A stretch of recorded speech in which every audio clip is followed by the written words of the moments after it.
This episode is brought to you by Bumble. So, you want to find someone you're compatible with, specifically someone who's ready for a serious connection, totally open to having kids in the future, is a tall, rock-climbing Libra, and loves rom-coms with vegan pizzas on Tuesdays just as much as you do. Bumble knows that you know exactly what's right for you. So whatever it is you're looking for, Bumble's features can help you find it. Date now on Bumble. The following episode has a little bit of an audio issue with it. It's still listenable, but just letting you know it's not our normal quality, but we will be back to normal next week. Thank you and have a good day.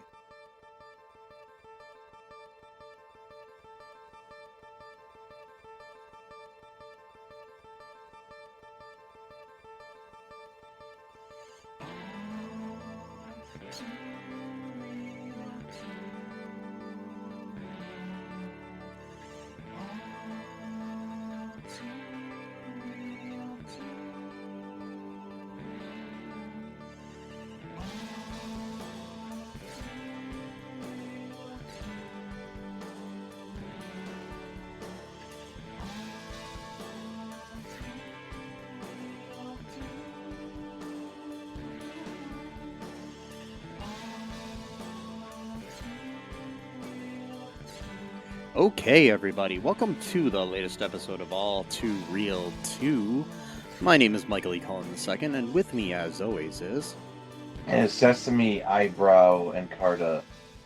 That's an amazing name. Thank you. You should legally change it to that. Well, I already have. Oh, shoot. You're being proactive here, huh? Instead of buying proactive, you're just being proactive. Yeah, well, I don't have acne, so it's okay. Yeah, so that's good, yeah. Yeah. So, today on the show, we are talking about a show that ran on the WB network from January 17th of 1999 until June 11th of 2000. Oh. So, and the show is called Zoe, Duncan, Jack, and Jane. And it stars characters named Zoe, Duncan, Jack, and Jane. Yeah. That's, I mean, the name of the show is the name of the characters of the show. Yeah. Yeah. Which happens. Pretty creative. Yeah. I It mean, was initially going to be known as Zoe Bean. Zoe what? Zoe Bean. That's the name of the sort of main character. That's her last name or whatever. Yeah. Okay, cool. But then it was, and then later for its second season, it was just retitled Zoe ... Well, okay. Yeah. This was executive produced by Michael Jacobs, who people know from My Two Dads and Boy Meets World fame. All right. Yeah. So created by Daniel Page and Sue Page. Sorry.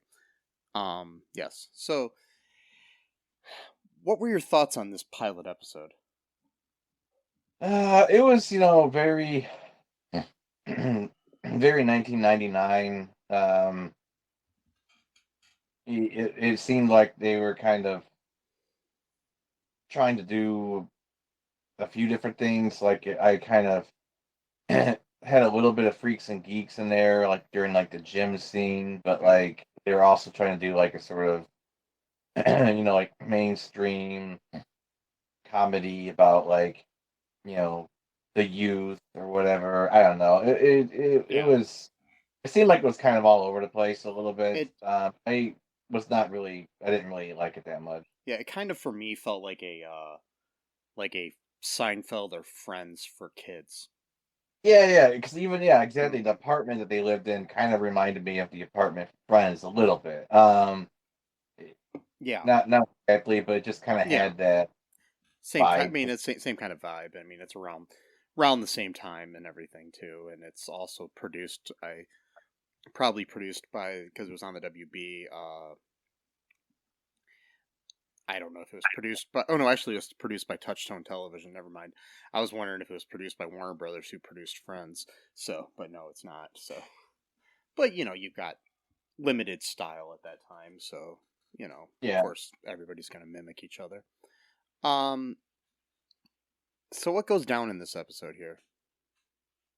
It's basically like one of those like stories where there's like a miscommunication, or like the person doesn't really know what the other person says, so you're just trying to sort of piece together like what was said, so they can like the end goal is like to have like a date with this guy. So basically she's telling like one of her best friends on the phone about like an experience she had earlier in the day where she was waiting for the train and she was reading Catch Her in the Rye for a school project or whatever. And then this guy starts talking to her, like kind of flirting with her, and he goes to Columbia University, and she's in high school. Yeah. But let's let that sit there and for a moment, and again, this is '99. I guess that was just sort of like acceptable at the time, or at least not as frowned upon, I guess, during these like it wasn't what's the word? Wasn't as much like conscientiousness about like the implications of that kind of thing. It was just like, oh yeah, totally, And then which I'm not defending it. I'm just saying that was kind of like that's kind of what happened at that time.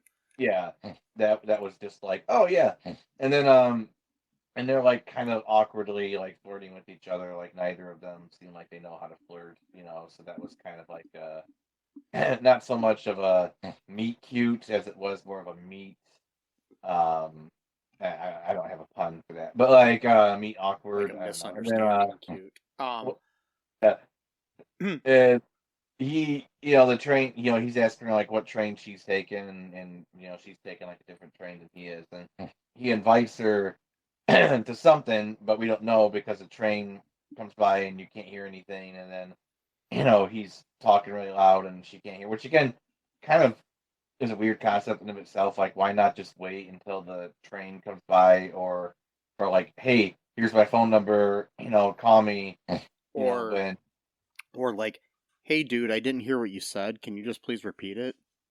Yeah, or hey, maybe I could ride the train with you for like a couple stops, and then I could get out, whatever, any million scenarios where she would actually hear what he said. But then again, we wouldn't have the episode if that would happen. So so she's telling like one of her best friends about it, and then later on, we meet like her other friends. So the girl that we're talking about here at the train station is Zoe Bean, played by Selma Blair. And then we have her best friend is Jane Cooper, who is a twin with Jack Cooper. Jane Cooper's played by Azura Sky, and Jack Cooper's played by a young Michael Rosenbaum. Yep. And then we have our fourth friend, our Duncan, is Duncan Milch, played by David Moscow. And he's kind of an obnoxious, or not obnoxious, but anxious kind of, Woody Allen type of, guy. You know what I mean? He's like the geek of the group, and Michael Rosenbaum's character is like the cool guy, and then like, which is weird because you said that they changed the name to Zoe. Well, in this episode, she was a minor character, and then Zoe was the lead. Oh, I thought you were saying she was talking to her friend, and you called her Zoe. Never mind. No. Her friend's Jane. Okay, gotcha. Yeah, all right. Zoe was played by Selma Blair, and then Jane is Azura Sky. So okay, gotcha. Yeah. And then like they're eating at like their diner-ish kind of place or whatever. Yeah. And Michael Rosenbaum's character, which I'm already forgetting his name, Jack. Jack, yeah, he's like Mr. Cool Guy or whatever, and some girl stops by and like touches his shoulder, and then and Duncan's all like, how does that always happen to you, bro? And he's like, oh, it's because I'm confident, blah blah blah, that whole thing or whatever. And then he shows off like this new pair of shoes that he thinks look cool, but to me they look stupid. And then I mean they look like bowling shoes to me. But like when this is 1999, who knows? I guess, but to me they look dumb. And then And then so Duncan gets the idea, like, oh well, I need shoes like that. That's the problem is like having the wrong pair of shoes. I mean, I have heard theories that women tend to like look at how men dress. I don't even know how accurate that stuff is, but I have Yeah. heard like about shoes, and to me that's pretty stupid. But whatever, and like that's academic, whatever. And then and so he wants like shoes like that. So then they kind of pair off and have their like little journey or whatever. And then Zoe and Jane kind of are sort of talking to each other about like what guys like or blah blah blah or whatever. And then um the dude, I forgot his name already, shows up, the college guy, Yeah, shows it's up, I don't know. whatever.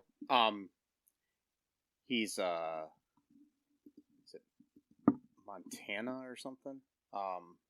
Yeah, you don't remember. It's doopy doo. I got it right here somewhere. I had it written down in a note here. Yeah, but anyways, keep going. That guy shows up at the diner and then you know says the same thing, but then like there's a bunch of dishes breaking because one of the busboys or waiters or whatever. Yeah, it is Montana Kennedy is his name. What's that? Montana? Montana Kennedy. Okay, And that's Montana Scott Kennedy. Foley, by the way, playing that role. Yeah, he was in like a bunch of cool Yeah, stuff. Like this was fresh off of his recurring role on Dawson's Creek, and yeah, yeah, so and then right and then, after this, because he was intended to be her main love interest for the show, mm, but he had gotten cast in the meantime on Felicity as a lead character on there. So oh okay, yeah, he was never seen after the pilot, I believe. So which is probably good for the best. And then yeah, yeah, you don't want our lead dating a college guy when she's I don't know. which I don't know if they established how old she was in this, so it's well, hard to no, say. I'm just saying, like, she could have even been a senior in high school, but still, it's like, come on, Mhm. dude, like, you're in college, like, find, a college girl, Yeah, but anyway, whatever. And then, be that as it may, and then, and he because the whole thing was like he said something about Chinese, so like, she was wondering if he invited her to like a Chinese restaurant or something like that, or for dinner, and that was kind of the thing. We find out though that he's got a sister who goes to high school with them, and she's really good at dodgeball. We get this whole thing where the actress who plays the character like completely overacts, but she's a good actress, but it was just like totally yeah. overacting. And she's in a wheelchair, so then we got the whole like, aha, you get it? She's in the wheelchair, but she's good at dodgeball. Isn't that funny? Isn't it funny that someone who's disabled can do things? Ha, funny, right? And then like she's like really like Yeah, and that brutal. was Sarah Rue, by the way, who we saw as an adult in American Pie Girls Rules. Real, yeah, okay, that's Yeah, right. yeah, And she was also in Can't Hardly Wait, and yeah, and she had her own TV show for a while after this. That starred Andy Dick as well. It interesting. was it Less Than Perfect. That's what it was called. Okay. Yeah. Mm-hmm. So, she overacts, and then the teacher's gonna stop her from like just totally like pulverizing like a student who's like standing on like the windowsill. And then she says, "Oh, you're only making me do this because I'm handicapped," and she has to like scream it, because I'm not trying to cast aspersions or anything like that. This is not me saying it. This is what Yeah, the cultural meme was at the time, where whenever there was like a quote fat or overweight female person, they always had to like act over the top and scream and shit because they had to be a clown essentially. mm-hmm. Because God forbid you be fat and be confident, or at least be confident in a way Yeah. that's likable to people. You have to be stupid or like mean and weird, or And to be and fair, though, with it as well, Sarah Rue, that's kind of just her shtick. okay, Um, Even after she lost a lot of weight, she was okay, basically she's still kind of like that, and especially when she did her own show, Less Than Perfect, she was okay. this over the top sort of like cheery. She was not mean like she is in this, but she was over the top and cheery and stuff. So Gotcha. yeah. Okay. Well, basically, Zoe wants to like pretend to be friends with her so that she can, get to her brother. And then we missed the part here. So like her Zoe's mom is dating this pilot named Bob, I think, or is it Tom? I don't Yeah, remember. And then Bob. Yeah. and he has like a really thick unibrow, so that's like becomes like a running joke, like like they keep staring at it or whatever, and like the mom doesn't really seem like she notices it or cares or whatever. And he's a pilot, Yeah. and then but he gives her, and he pretty much like treats her like a little kid, like he gives her like the pilot wings or whatever, and her mom's like, "Take the wings, Zoe," whatever. So then, um, the dude's sister, I forgot her name already, I forgot all the characters' names basically. And then uh, she's like really into like airplanes and pilots and stuff like that. So she sees like the wings are like some like really like specific Her name was like Breenie. sorry, Breenie. Yeah, there we go. Like the wings are like some specific like old like collector's edition type thing or whatever. So then Zoe gives it to her as sort of like a like way of her like getting in, I guess, as being a friend. And then Breeny's like, "Oh, like what kind of person are you?" Whatever, like pretty stupid or whatever. Like she can't even like accept the gift without like insulting someone. And then so like she goes over to her house and is playing some like airplane video game, and they're both wearing like old like Amelia Earhart type of like helmets or Yeah. whatever. But okay. And then like she hears like um Brittany's brother and his friends like walking down the hall because they have a band, and Brittany's like, yeah, like if I hear Champagne Supernova one more time, I'm gonna wheel myself out the window or whatever type of thing. Yeah. And she doesn't like it's like, oh well, I'll get us some sodas. He's thirsty, and Brittany's like, no, I'll go get him. And it's like, no, and it's like, no, I'll go get him and stuff like that, because she's kind of knows that she's just trying to get like a look at her brother or whatever, type of thing. So she already kind of distrust her, rightly so. And then the same thing happens too, where he's about to tell her, about the thing, but then Breenie shows up at the last second, blah blah blah. It's like can't ever get a moment with this guy. Can't, all we know is the word Chinese. We don't know anything else about it. And then we find out that multiple girls at the school uh, tried to become friends with Breenie in order to get to her brother. So it's like, now this show's taking even a more darker turn, Oh, yeah. where it's like, okay, it's one thing he's hitting on one high school girl, but now we have like a whole like team of girls who, well, to be fair, in that case, they said that they had a crush on him, so it didn't necessarily say that he was hitting on all of that. So Yeah, I guess that's true. that's the charitable interpretation of Yes. uh, of this episode, at least. I'm gonna be charitable, okay? Uh-huh. That's doing that lately. I'm trying to be more compassionate and not always think the worst of people. Okay, so that's a new trend that will last like 2 days, basically. But she's like, you're part one of us now, or whatever type of thing, and Zoe's like, I admitted I was trying to use you to get to your brother, and then she's like, oh, you're the first person to ever be honest with me, and I respect that, but I'm still gonna hit you in the head. And then she throws like dodgeball real hard at her head or whatever. Yeah, Fine. So then, let's talk about dodgeball for a second here. sure. I know we used to play it when I was in school and stuff, and Mhm. I've heard people say, "Oh, they don't play it anymore because kids are weak and stuff like that." But Okay. think about this game. This game is just barbaric. Yeah. It always was.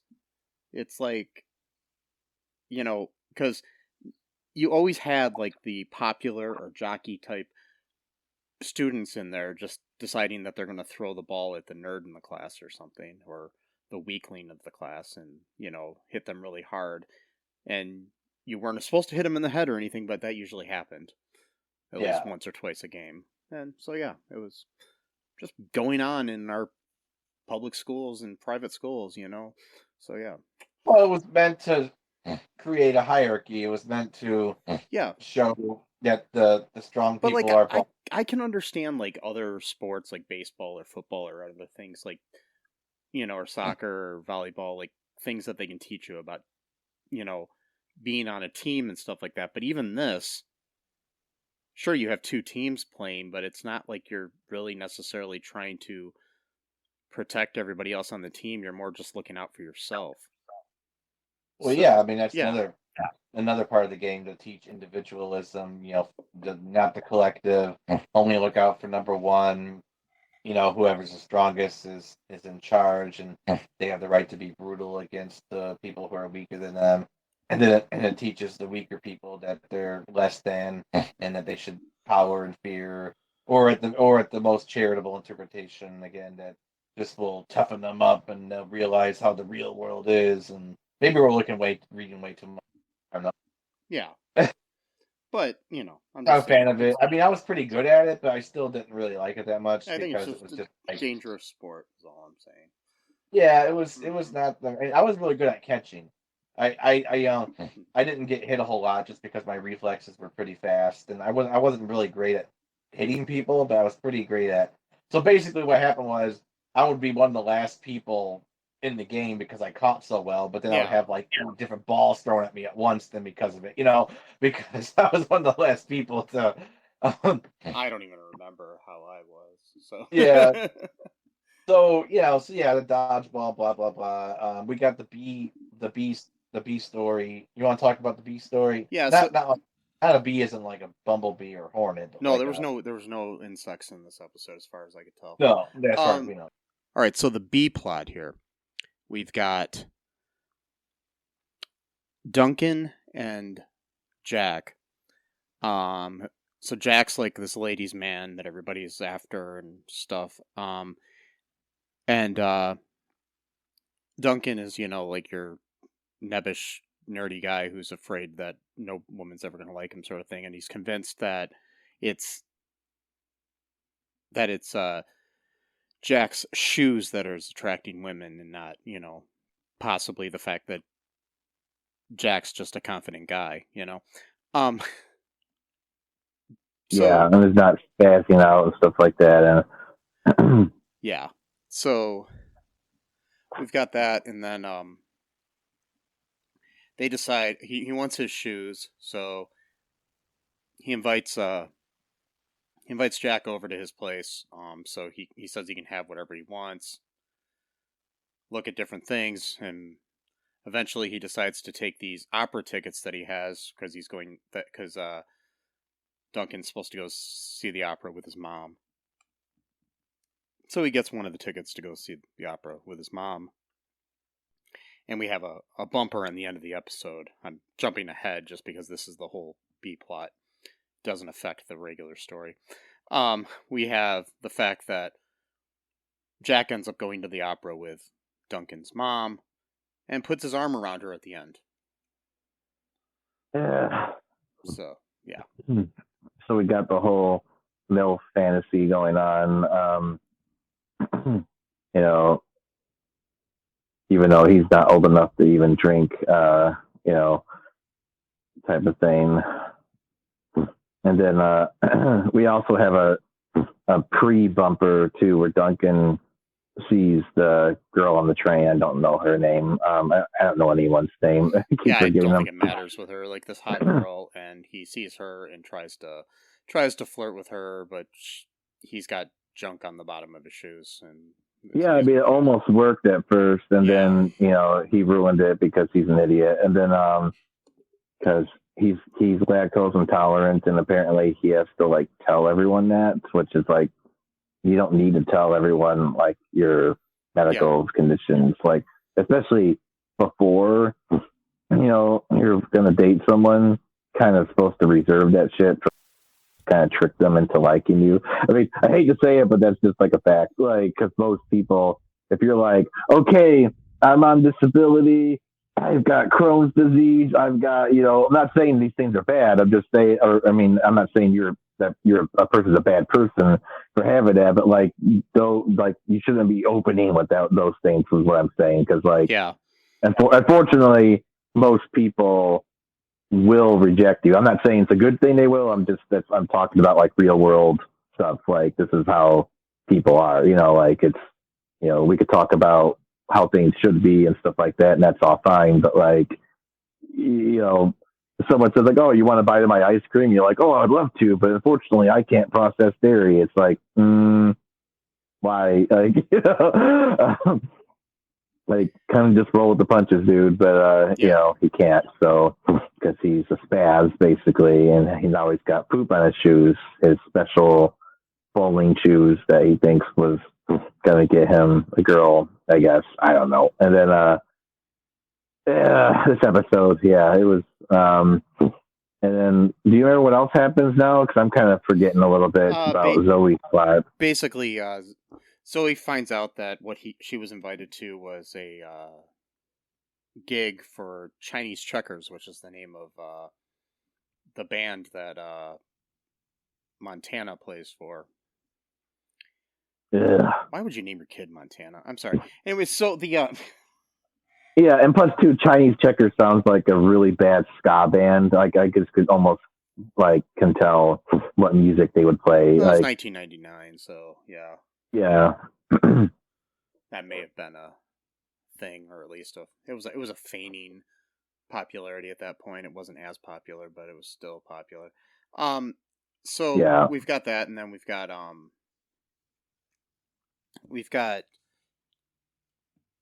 I don't know what ends up happening then. There's another point where she's trying to talk to him. There's 2 points in this episode where she's trying to talk to him, and noise, blocks out what he's saying.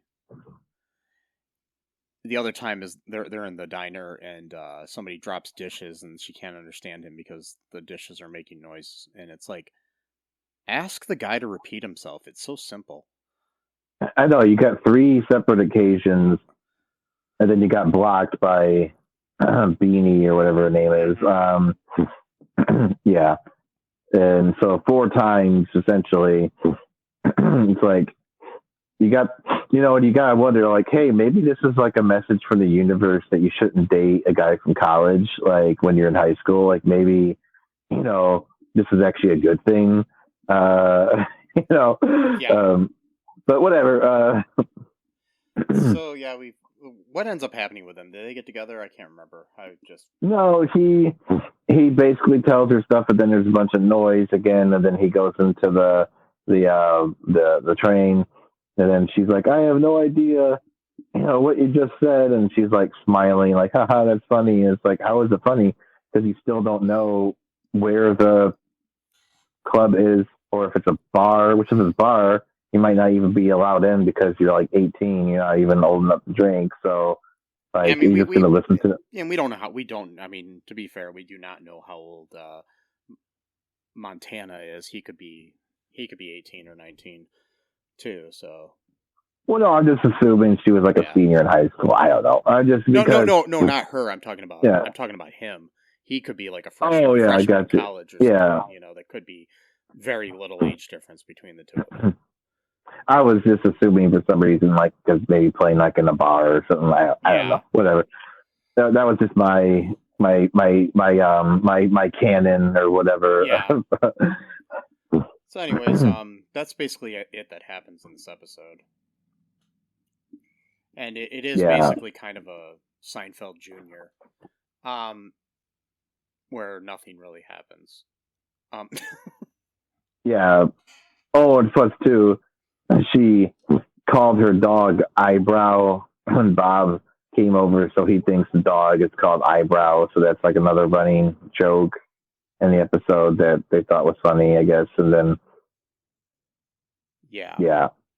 And then he gives Jane a pack of like playing cards. Like he just gives them like these like dumb little gifts from like the cockpit, which is nice of him, but he's like treating them like they're like little kids, basically. Like, oh, would you like some pilot wings or a pack of or a deck of playing cards? Like yeah, sure. Like yeah, it's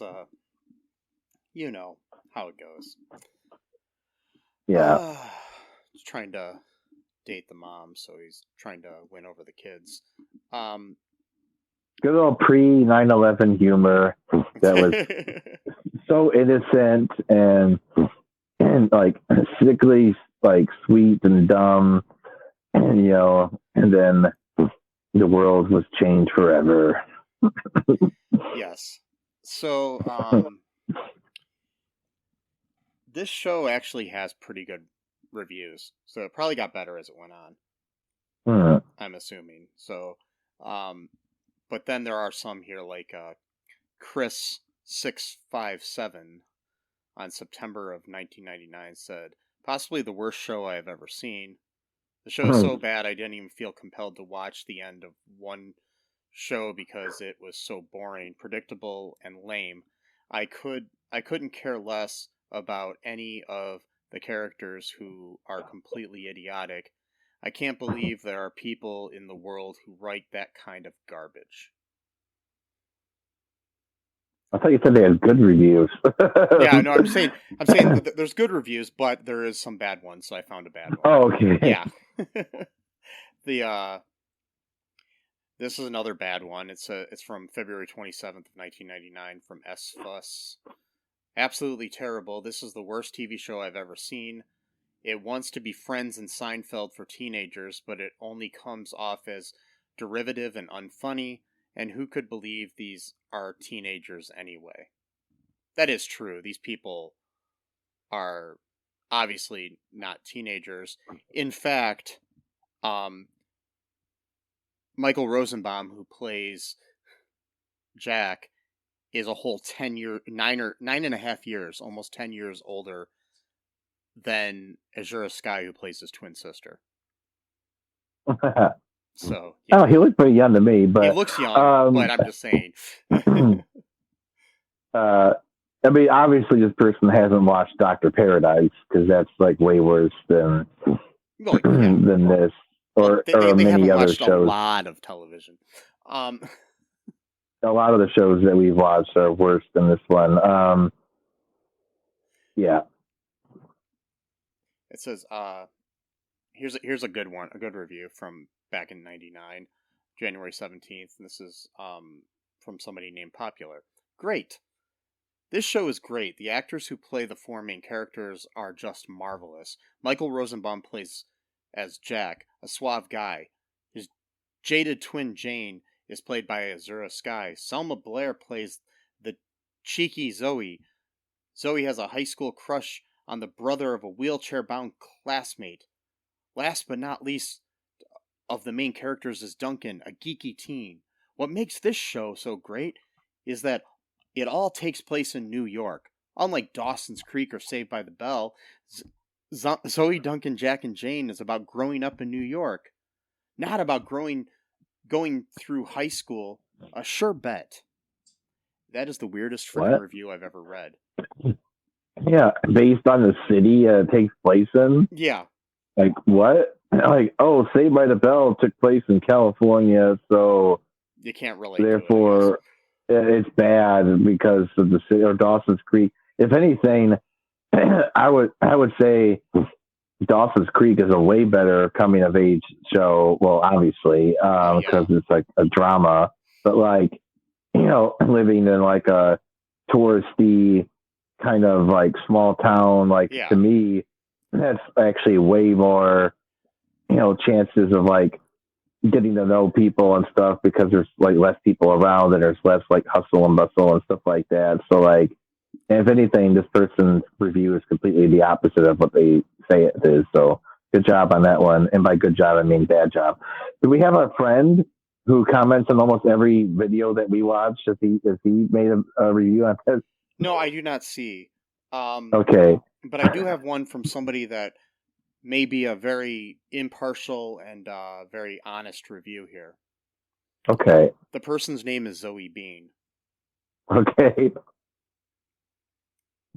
So they named their themselves after the main character of the show. Okay. Yeah. And this was written on December 11th of 1999. I love this show. some people might not like the wacky humor that is the best part of Zoe, Duncan, Jack, and Jane.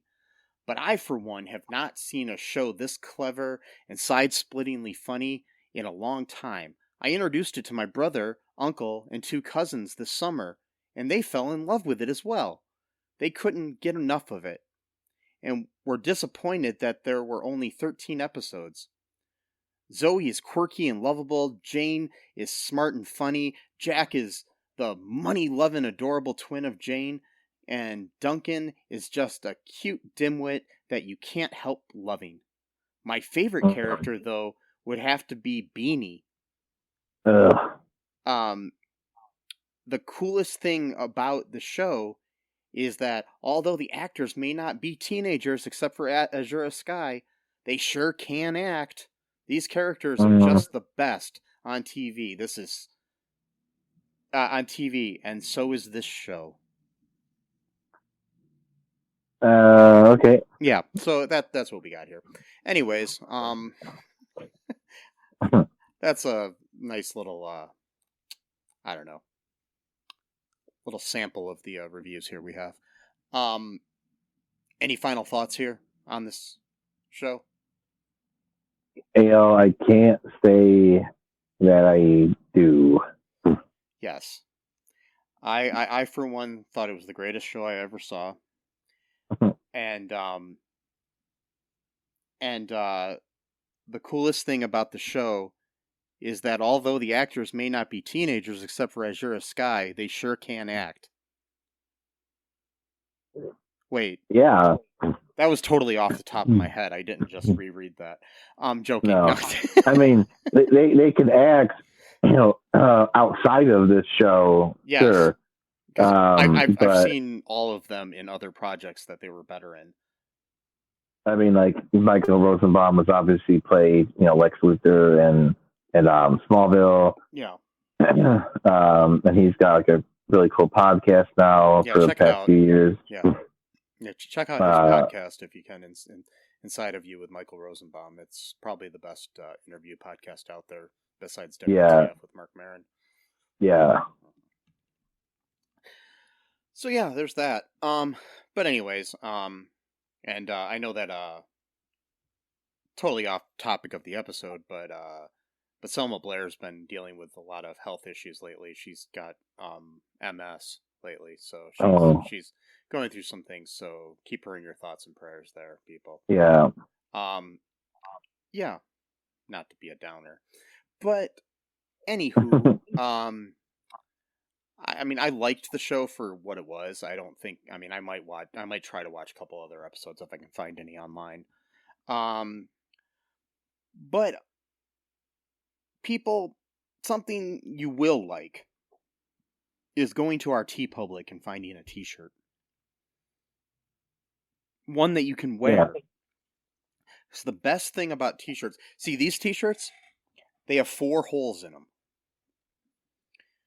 They've got one for your head, one for each of your arms, and one for your torso.